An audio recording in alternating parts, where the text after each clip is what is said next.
Je vais appeler maintenant à me rejoindre sur scène Michael Lemouelik, autre directeur associé du BCG.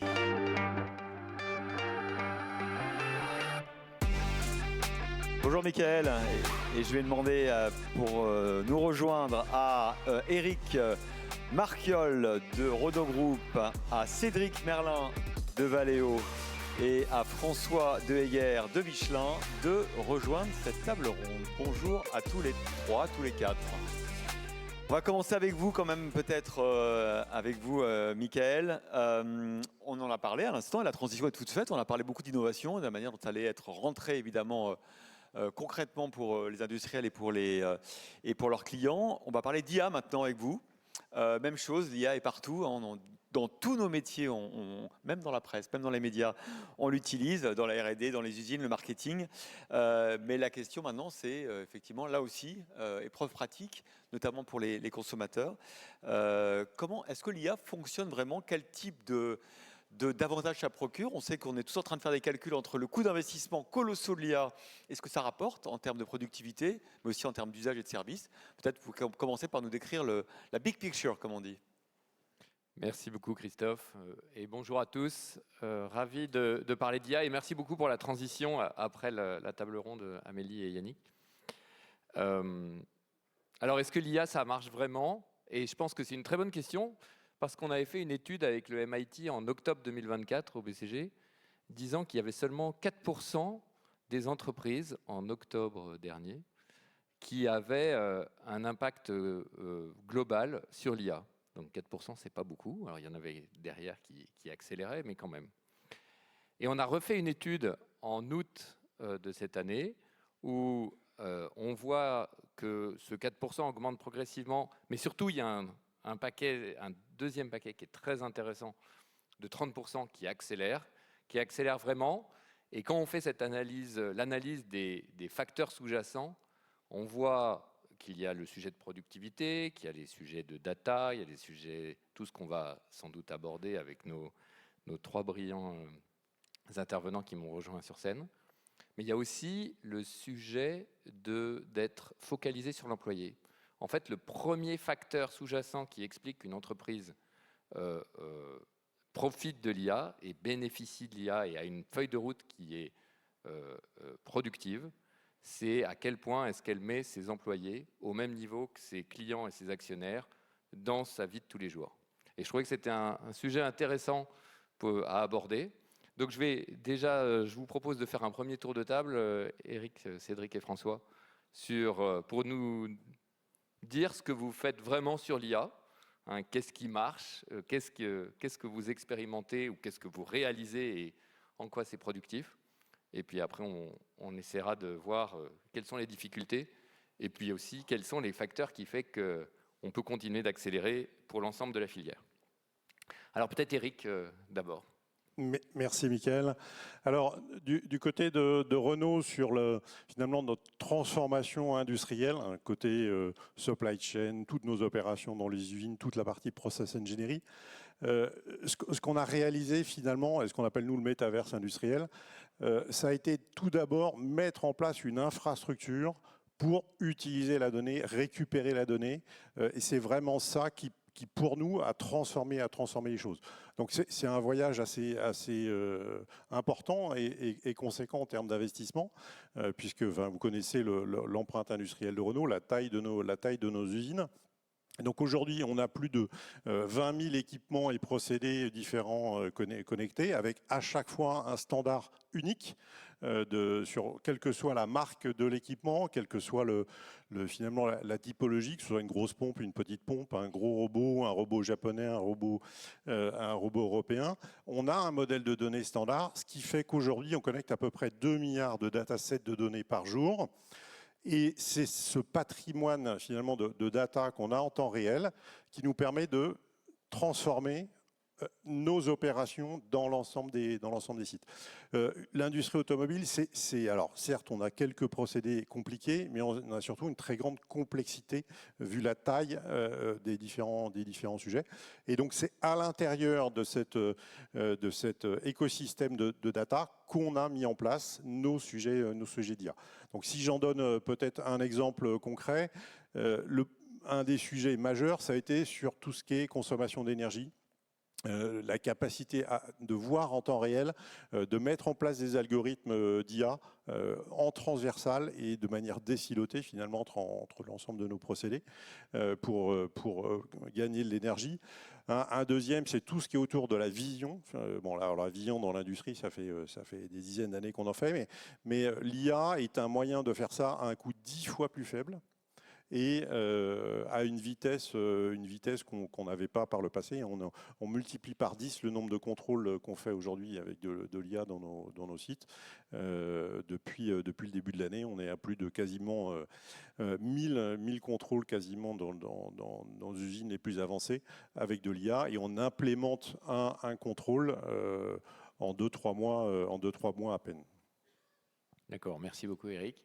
Et alors là, c'était du coup dans l'industrie, dans l'usine.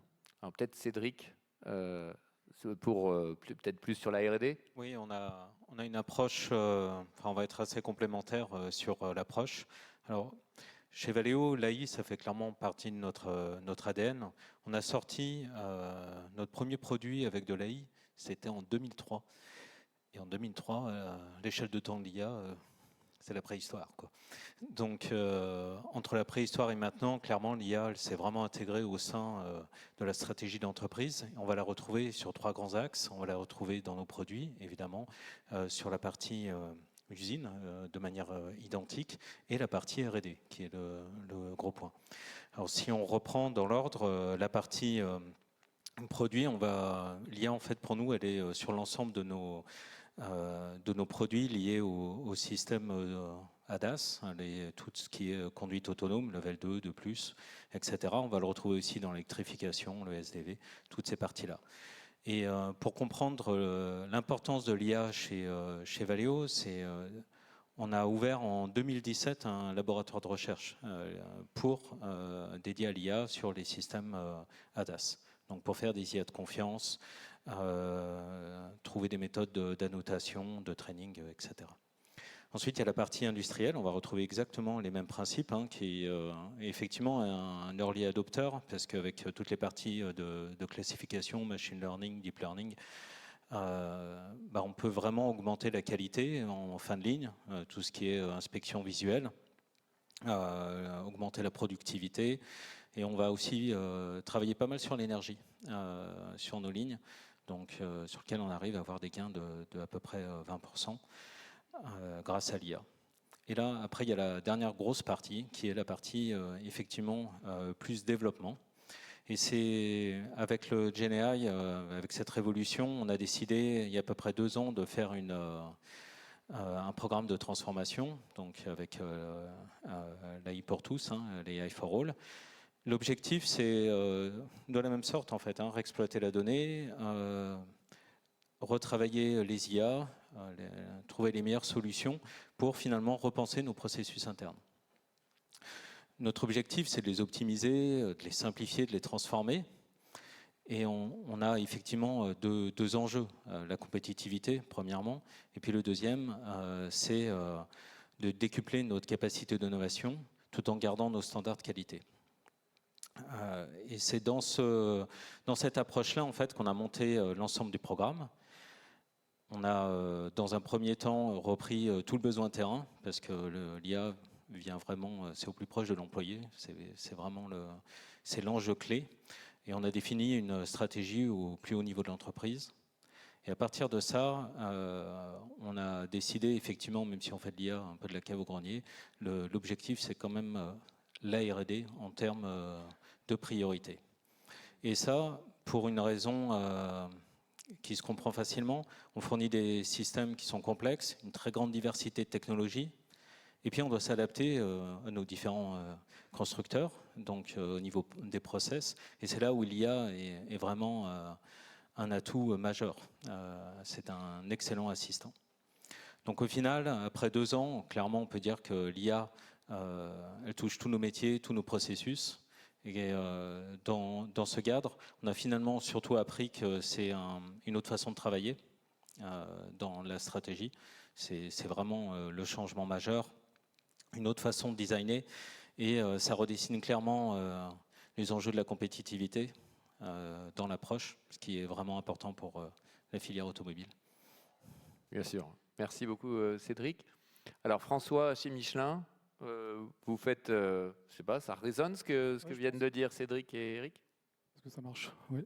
Je pense qu'on va faire la synthèse un peu des deux premières interventions, avec un premier exemple sur l'industrie. Effectivement, on a aussi transformé nos usines en IoT pour capter un maximum d'informations. On fait de la computer vision pour des détections de problématiques de qualité et au plus près des usines. On laisse vraiment les différentes industries, les différents sites finalement porter une partie de cette transformation. Et puis on a aussi des choses plus visibles sur lesquelles on a déjà communiqué.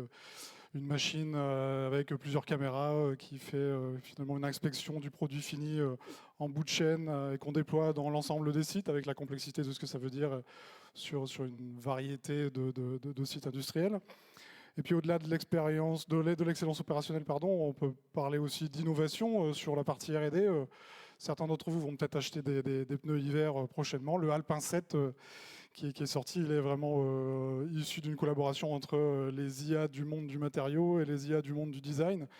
Et en fait, cette complémentarité, finalement l'IA au service de casser un peu les silos, là, comme on a l'habitude de dire, permet d'amener des décalages. Alors, sans rentrer dans le détail, il paraît que être bon sur la neige, être bon sur le mouillé, c'est assez antinomique. Et donc, de trouver le compromis qu'on a atteint sur l'Alpin 7, il a fallu à exploiter l'IA, exploiter des dizaines de milliers de combinaisons possibles pour atteindre cette conception. Donc ça, c'est des exemples concrets finalement au-delà du futur qui montrent comment on a intégré ça. Et ces exemples, c'est finalement la partie émergée de l'iceberg. Effectivement, on a depuis 5 ans lancé des programmes qu'on appelle le Data Driven Company qui supportent la transformation au plus haut niveau, où chacun des métiers finalement se pose des questions sur c'est quoi l'IA, c'est quoi la data chez moi, de redonner finalement le management de ces assets au plus proche des besoins métiers. Et puis, donc ça, c'était un peu la première phase, on va dire acculturation, compréhension, etc.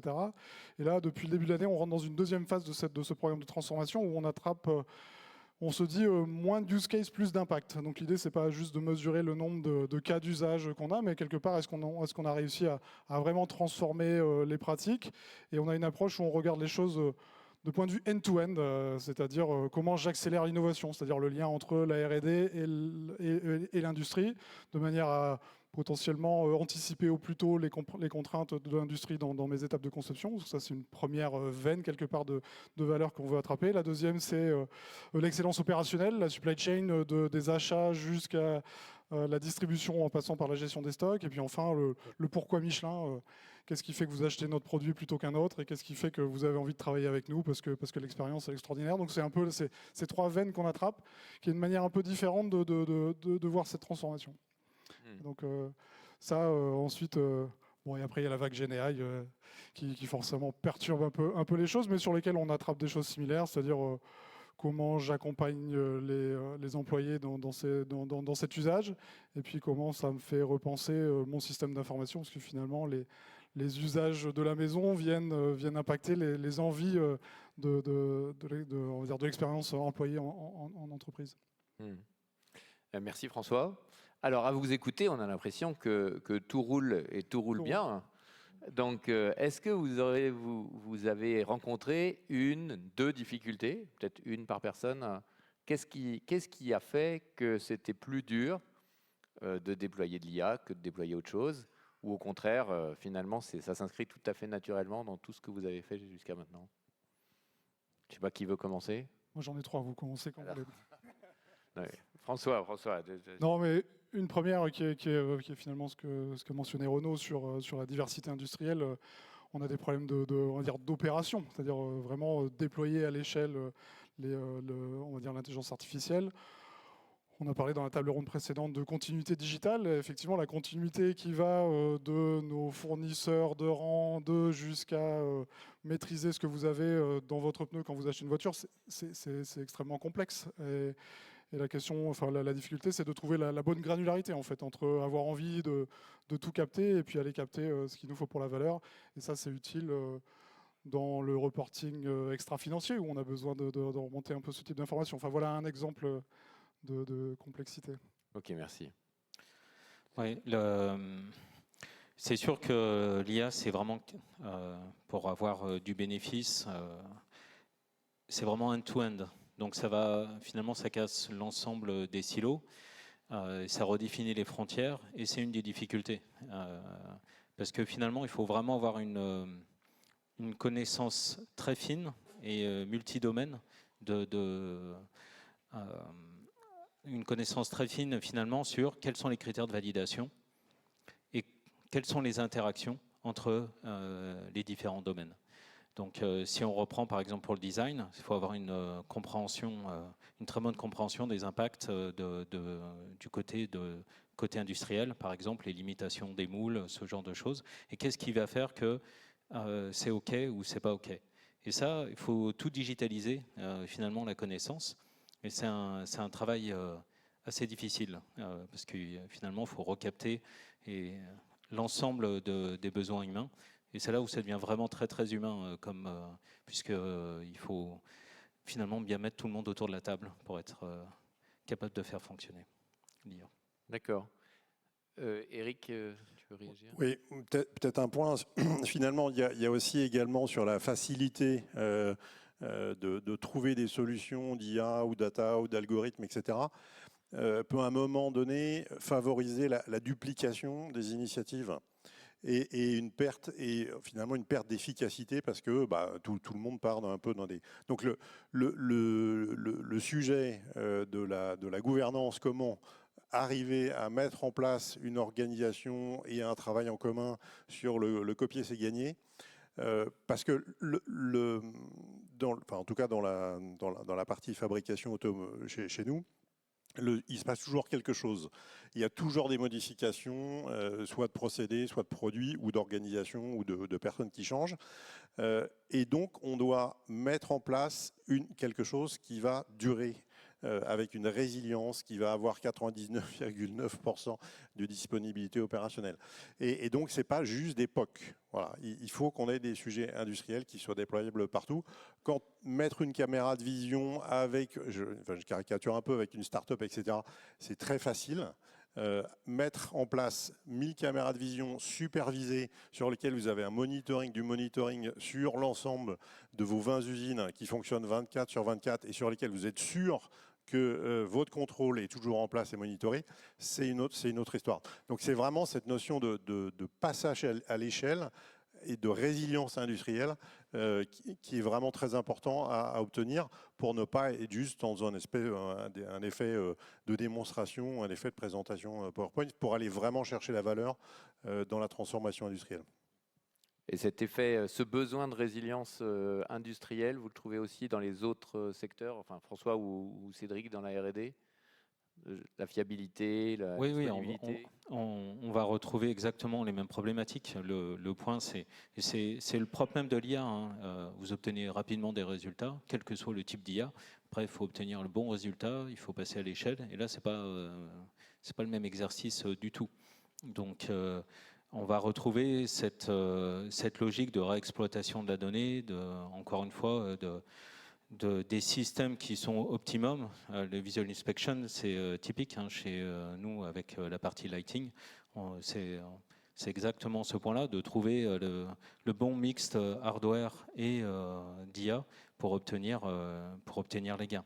Et ensuite, il faut redéployer, puisque au final, développer, ça prend quand même du temps, les solutions d'IA, et on ne peut pas se permettre de multiplier le nombre d'initiatives pour à la fin faire des erreurs. Donc il y a un trade-off à trouver qui est important. Non, mais c'est bien la balance à trouver entre l'envie et les différentes vagues extérieures qui donnent le goût en fait d'essayer des choses, et puis ensuite la robustesse industrielle qui permet de transformer les processus internes. Donc il faut utiliser les deux. Hein. On utilise tous les vagues pour nous permettre de financer des transformations plus profondes de nos systèmes d'information. Et donc c'est à jongler. Et je pense que ça fait aussi partie de la culture, de comprendre que c'est pas la même chose de faire un résumé d'un document pour soi personnel que d'accéder à de l'information sur des règles de conception. Et donc il faut exploiter l'engagement et on va dire l'énergie locale pour pouvoir financer et consolider des choses et finalement de maîtriser cette confiance dans les systèmes d'IA. C'est ça en fait. Qu'est-ce que je peux faire pour moi et qu'est-ce que je dois faire pour implémenter à l'échelle les solutions. Et puis sur la partie gouvernance, c'est un peu ce qu'on a essayé d'attraper avec cette histoire de veine, en disant moins de use case, plus de transformation, d'essayer d'aligner au plus haut niveau de l'entreprise sur les différentes entités. C'est quoi l'intention des métiers, c'est quoi votre métier demain, et aligner on va dire les cas d'usage IA, mais aussi ce que ça veut dire d'un point de vue système d'information, et puis ce que ça veut dire aussi d'un point de vue progrès métier, en fait, qu'est-ce que vous voulez faire demain. Et donc ça, c'est notre manière aujourd'hui d'essayer d'attraper la gouvernance au niveau haut, sans oublier l'énergie locale qui a besoin, parce qu'il y a énormément de travail à faire, et donc il faut jongler entre ces deux aspects. Et François, du coup, tu rebondis sur un point qu'a cité Cédric juste avant, en se disant finalement comment est-ce qu'on remet l'humain et on met le métier au centre de ce qu'on va viser. Comment est-ce qu'on arrive à être très fin, tu disais, à être très précis sur les problématiques que rencontre chacun des métiers et sur les enjeux d'amélioration qui vont vraiment compter. Donc comment est-ce que vous faites pour justement mettre le métier au cœur, enfin l'IA, vous êtes des experts, donc tout le monde, vous nagez dedans, tout le monde, on pense que tout le monde que vous connaissez bien.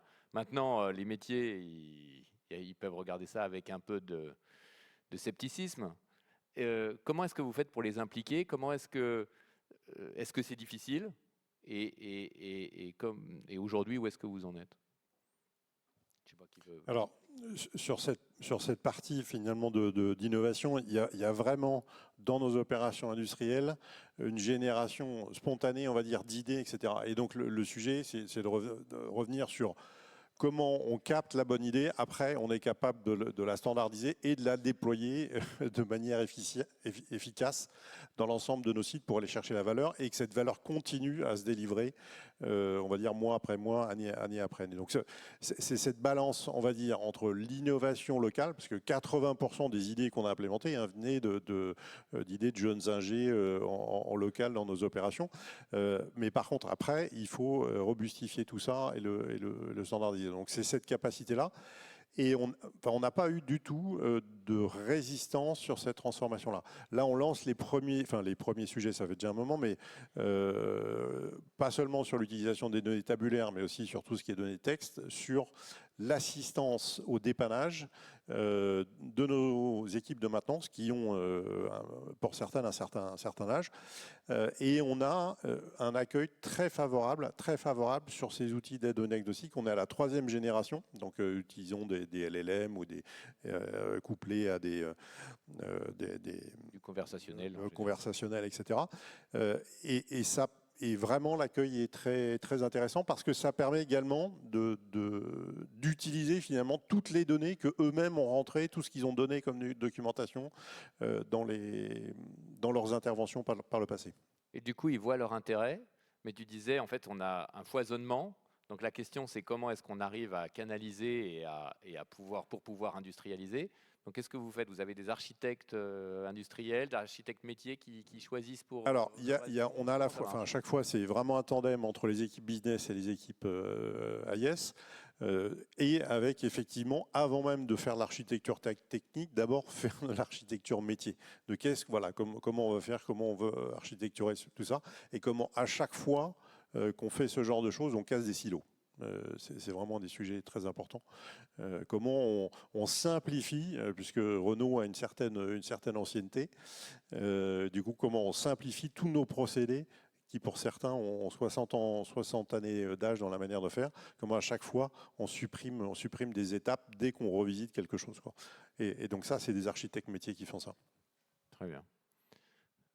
Cédric ou...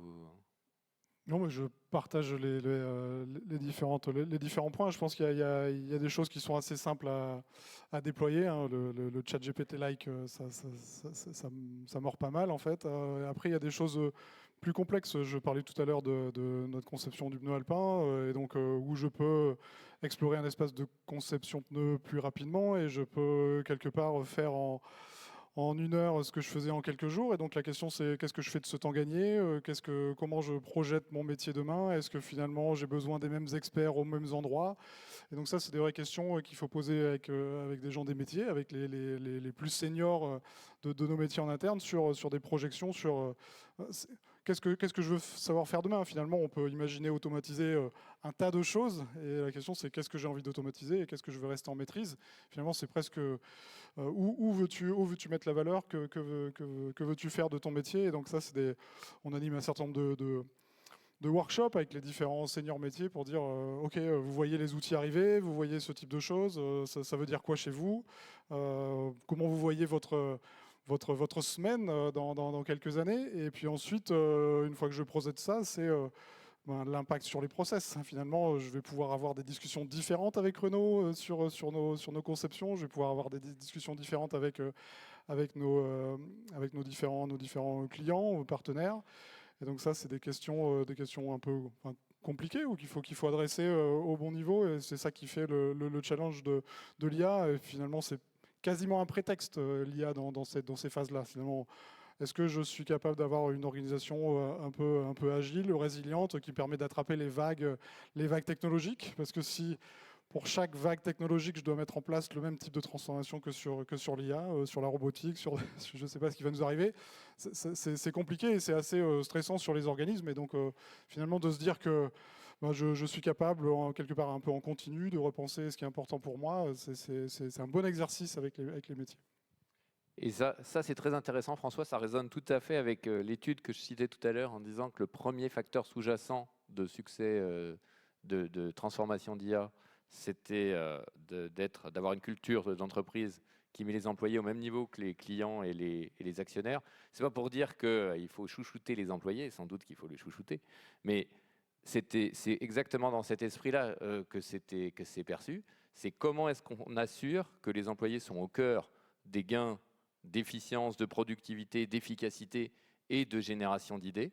Et en fait, c'est ces cultures-là d'entreprise qui attrapent le plus vite l'IA. Donc ça résonne tout à fait. Cédric, sur la manière d'engager le métier, peut-être un point complémentaire? Oui, ça va rejoindre les mêmes idées. Le point, c'est que finalement, l'IA, c'est un moyen. Et c'est un moyen qui devient de plus en plus accessible. En travaillant bien en amont, il y a les possibilités finalement sur chacun des métiers est décuplée. Bon, de temps en temps, on a un peu de la perte au feu. On va utiliser un LLM pour essayer de faire une approche déterministe. Mais dans l'esprit, plus on est au cœur des différents métiers, plus on les met accountable du sujet, et plus la transformation se passe, plus en fait ils sont capables de faire le cap. Ça, je pense que c'est le premier niveau qui est assez facile d'accès, même si déjà il est en réalité assez compliqué.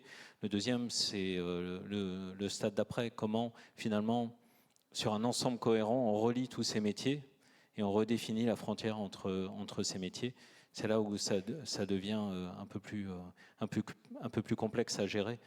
Et il y a un peu de workshop à faire. Super, très clair. Merci Cédric. Ce matin, on a beaucoup parlé de compétitivité et François Provost nous challengeait en nous disant qu'il fallait qu'on devienne aussi compétitif que les Chinois et qu'on apprenne de ce laboratoire du monde pour avancer. Alors vous êtes entouré, François, Cédric et Eric, vous êtes entouré de membres éminents de la filière automobile française. Quels conseils vous leur donneriez pour justement utiliser l'IA et pour avancer en IA, pour gagner en compétitivité ou gagner en résilience ou gagner en rapidité d'exécution? C'est pas une question facile, hein, mais vous n'êtes pas là pour ça. Je vais revenir sur mon premier point. Enfin, le sujet, c'est quand même de créer ce patrimoine de données temps réel sur l'ensemble de vos opérations.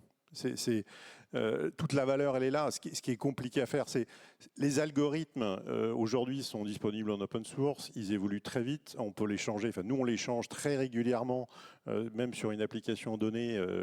en permanence, on va updater les algorithmes, on va aller chercher où ils sont. Par contre, la donnée que vous avez captée dans vos opérations, sur vos véhicules que vous tracez, sur vos procédés industriels, sur la totalité de votre supply chain et la qualité finalement de cette donnée et finalement l'ontologie, la manière dont vous l'avez relié, vous avez cassé les silos dans votre entreprise, c'est là où est la valeur.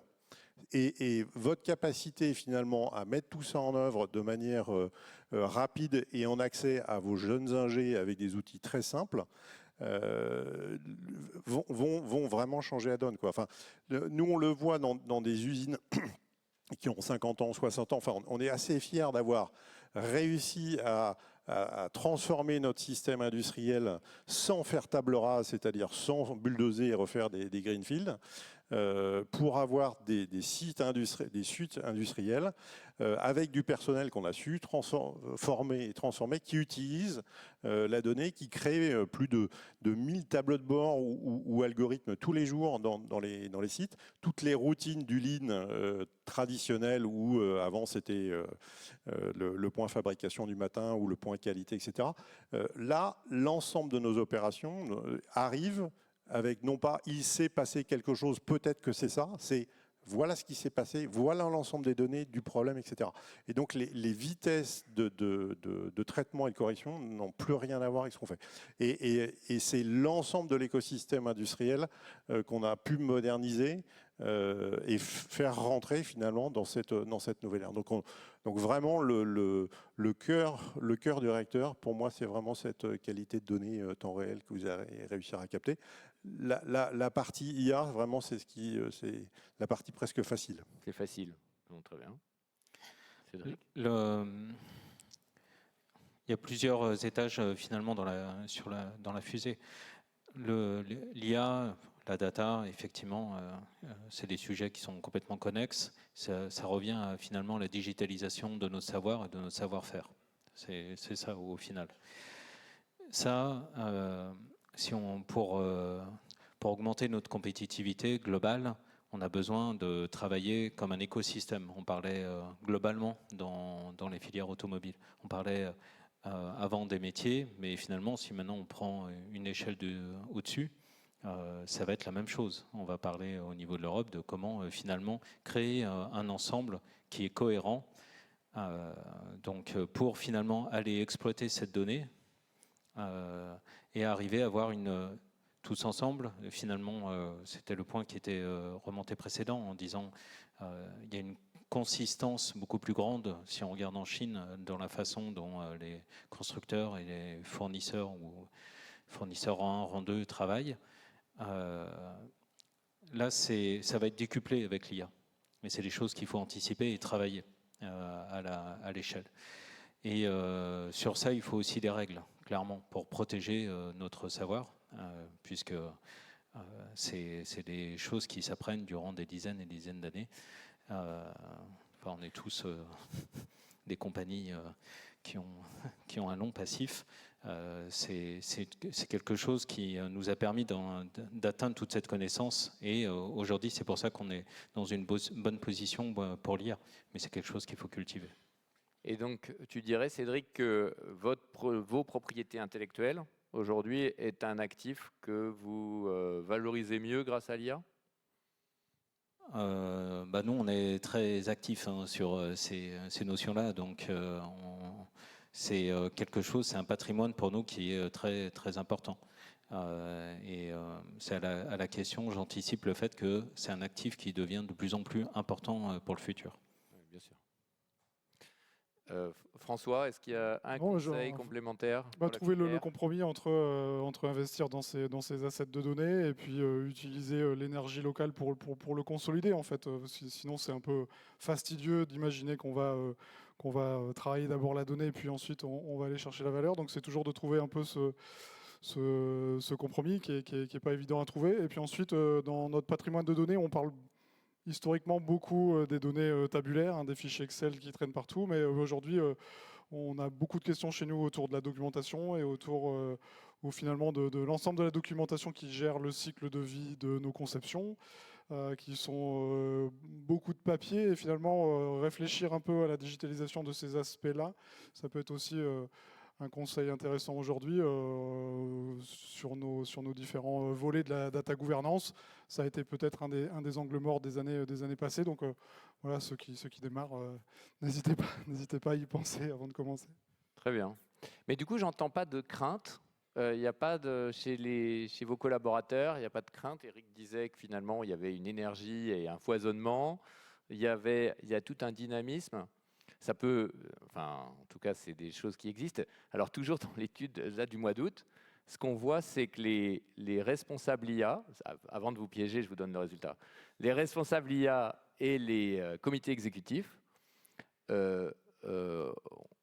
estiment, si on leur demande à quel point vos employés sont familiers avec l'IA et sont confortables, ils répondent en moyenne 76% là, sur les 1400, il y a 1400 interrogés, dont 200 comités exécutifs et responsables IA. Et donc les 1200 autres, ils disent on leur demande à quel point vous êtes confortable avec l'IA et vous savez de quoi il s'agit. Au lieu de 76%, ils répondent 23%.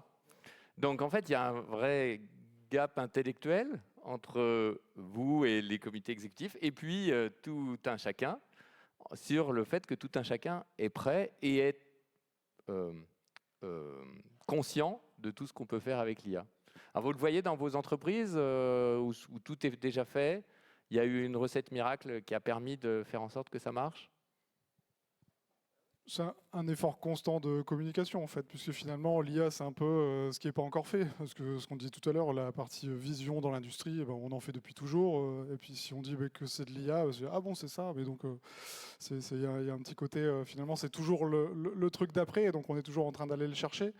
Au-delà de cette blague, la capacité à communiquer sur la transformation, sur la gouvernance des données, sur le patrimoine, sur les cas d'usage, sur l'ensemble de la chaîne, ça fait partie de choses qu'on fait en continu. Hein. Et puis la technologie évoluant, on doit mettre à jour nos histoires. Et donc ça fait partie de l'accompagnement des différents métiers. Mais c'est pas évident. Après, il y a une espèce de protection aussi, à dire non, je connais pas trop, mais finalement, souvent, on est surpris par l'usage réel et la capacité. Après, il y a la mise en confiance. On l'a noté tout à l'heure sur différents cas d'usage. Et on va dire la compréhension de la confiance entre des systèmes qui m'aident à choisir une conception et des systèmes qui m'accompagnent dans la recherche d'informations, c'est différent. Et donc, il y a sans doute une partie de l'éducation et du risque qui est liée à ces choses-là. Et je ne parle pas de l'agentique où on imagine que certains agents vont en autonomie écrire des choses dans des systèmes. Là, on a forcément une vraie approche de gestion des risques qui est importante et qui est faite. Très bien. Autre chose à rajouter? Ou sinon, alors, parce qu'il y a une autre question qui serait quand même intéressante de creuser avec vous, qui est dans 10 ans. Qu'est-ce qui se passe? Est-ce que dans 10 ans, finalement, l'IA sera tellement déployée qu'on sera tous accompagnés d'un copilote IA, chacun dans nos métiers? En plus, on aura peut-être une multipolyvalence, parce que du coup, le cross-métier, vous avez tous beaucoup insisté sur le fait qu'on était à la frontière entre les silos. Donc peut-être que finalement, l'IA nous aide à faciliter les silos, voire à avoir une polyvalence en temps réel. Donc, quelle est la vision que vous avez de vos entreprises, de vos métiers à horizon 10 ans? 10 ans. Je parlais de préhistoire, là, c'est de la science-fiction. Non, je ne vais pas faire de prédictions comme ça sur où va l'IA. Ce qui me semble intéressant à conserver, c'est ça questionne l'intention en fait. Comme on peut finalement générer des PowerPoint à foison, générer de la documentation à foison. La vraie question, et on le voit dans les métiers en fait, les meilleurs cas d'usage, c'est les cas d'usage de terrain, parce qu'on a des gens qui ont envie d'apporter une solution à leurs clients, et donc finalement, si ça amène à nous questionner sur nos intentions et à chercher le pourquoi on est là, et en ayant une capacité de résilience face aux variations technologiques, je pense qu'on sera pas mal. Après, est-ce qu'on parlera des robots, est-ce qu'on aura des agents dans nos équipes? Je ne sais pas, mais en tout cas, remettre l'intention au cœur de l'exercice. Exactement. Et du coup, merci beaucoup François. Enfin, c'est intéressant, et de dire quelle est l'intention, c'est-à-dire vraiment qu'est-ce qu'on essaye de faire et comment est-ce qu'on le fait. parce qu'on a quand même des métiers qui vont vite, qui sont difficiles. Et donc, finalement, pour essayer de traduire en d'autres mots et avec un autre langage, c'est l'IA nous aide à aller plus vite, à exécuter et à explorer beaucoup de champs, mais pour remettre l'intention au cœur de la décision. Pour à redonner tout de instant. l'autonomie dans la réussite face à cette intention. C'est un peu ça. Ok. En tout cas, c'est comme ça que je l'aborde. Ok, merci François. Cédric? En fait, c'est vraiment très dur de se projeter. Je rejoins complètement le point. Donc, si on regarde et on revient sur l'intention, au final, avec l'IA, ça ouvre des portes sur les matériaux, sur les façons de concevoir. Donc, il est certain que finalement, c'est une vraie possibilité d'innover beaucoup plus dans les périodes à venir, de faire finalement des produits qui vont être beaucoup plus efficients, qui vont être globalement beaucoup plus intégrés, recyclables. Enfin, tous ces points-là, on va pouvoir finalement passer des caps qu'on a eu du mal à passer jusqu'à maintenant. Donc je pense que ça va être l'impact premier durant les 10 prochaines années. Mais bon, c'est un boule de cristal. Non, mais du coup, Cédric, c'est peut-être une bonne nouvelle pour la compétitivité, parce qu'en innovant plus vite, on redonne de la productivité Exactement. Et de la croissance. Et Cédric? Alors, pour moi, le challenge dans 10 années, c'est est-ce qu'on aura réussi le basculement sur la robotique de nouvelle génération ou pas? Est-ce qu'on se sera, est-ce que l'Europe et les industriels européens, est-ce qu'on aura réussi à faire ce changement-là et à l'implémenter de manière efficiente finalement dans notre écosystème, avec tous les nouveaux outils d'IA sur ce qu'on appelle le VLA vision, langage, action, c'est-à-dire vraiment la suite des LLM, mais sur la vision, en couplant la vision, le langage et l'action, à l'intérieur de nos opérations industrielles, au sein de nos robots, de nos AGV, nos engins téléguidés, etc., d'implémenter tout ça au sein de nos usines. Et ça, pour moi, effectivement, ce sera quand même une révolution complémentaire qu'on est en train, nous, de tester et d'implémenter avec notre partenaire. Mais voilà, c'est vraiment le début de l'histoire, quoi. Et c'est vrai, merci Eric de prendre cette perspective. En fait, on a beaucoup parlé ici, soit d'IA prédictif, soit d'IA conversationnel. On a assez peu parlé d'IA physique. Et donc, ce que tu viens de dire, Eric, c'est bien. Quelle est cette nouvelle frontière de robots cognitifs? Comment est-ce qu'on arrive à assembler l'IA avec des éléments d'innovation physique?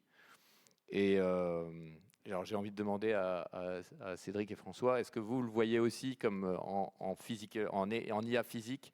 Est-ce que vous voyez déjà des choses qui sont en train d'être testées, d'avancer? C'est un sujet qui est clé pour nous. Je parlais de notre centre de recherche.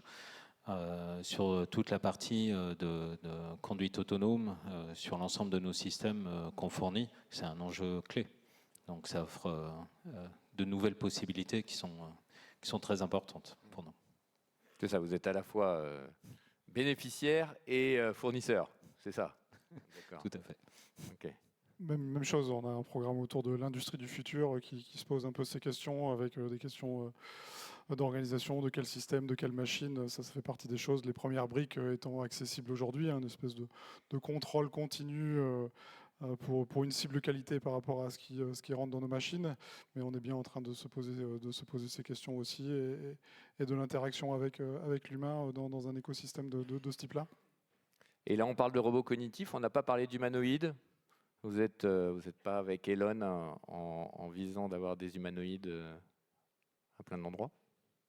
Le côté, ce qu'on vit, c'est des robots frugaux et efficaces et effectivement autonomes. Alors après, qui ressemblent qu'ils soient humanoïdes ou pas humanoïdes, qu'ils aient des roulettes, pas des... Enfin voilà, c'est vraiment ce qu'on appelle nous la robotique de nouvelle génération. Donc dans certains cas, effectivement, il y a un robot avec des jambes, mais dans d'autres cas, non. Enfin, c'est vraiment, à mon avis, enfin, il y aura sur le marché et dans nos usines, comme aujourd'hui dans la rue, il y a plein de gammes différentes de véhicules, il y aura aussi plein de types de robots différents dans ces activités-là. Donc il y aura des robots effectivement qui auront effectivement des mouvements à peu près similaires. Mais on préfère appeler ça des robots de nouvelle génération parce qu'on ne vise pas absolument à ce qu'il ressemble à un humain. Exactement, à ressembler à un pas le humain. problème. C'est pas le fond du sujet. Très bien. Bah, écoutez, merci beaucoup, messieurs. Merci pour cette ouverture sur l'IA d'aujourd'hui. Et on a vu que c'était très concret. Donc, Christophe, on peut dire que l'IA aujourd'hui apporte de la valeur, visiblement, chez Renault, chez Valeo, chez Michelin, avec des cas concrets. Merci aussi d'avoir partagé les challenges que vous rencontrez et d'avoir donné les conseils. On a même vu que c'était sans doute une piste de compétitivité. Et on va, du coup, je vous propose de conclure ce cycle avec Bertrand Girard de Google. Merci à vous. Merci beaucoup. Merci.